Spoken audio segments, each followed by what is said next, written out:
ఇది నాకు చాలా ఇష్టమైన సబ్జెక్ట్. మనందరం చరిత్రలో చదువుకుంటాం.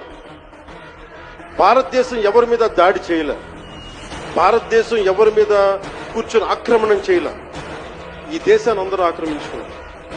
మనం చదువుకున్న టెక్స్ట్ బుక్స్ లో గానీ, స్కూల్ బుక్స్ లో గానీ ఎంతసేపు మొఘల్ తాలూకు గొప్పతనాన్ని చెప్పారు తప్ప మొఘల్ తాలూకు అరాచకాన్ని చెప్పలేదు. Akbar is great, Shah Jahan is great, Aurangzeb is great అంటే what they have done. Vijayanagara empire గురించి మాట్లాడాల, ఇంతమంది కింగ్స్ ఉన్నారు, ఎవరి గురించి మాట్లాడాలి.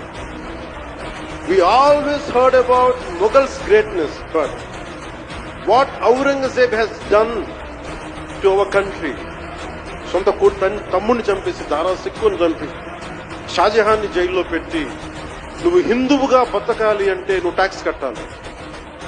Can you imagine? For being a Hindu you have to pay tax as a Hindu, just to accept, to practice.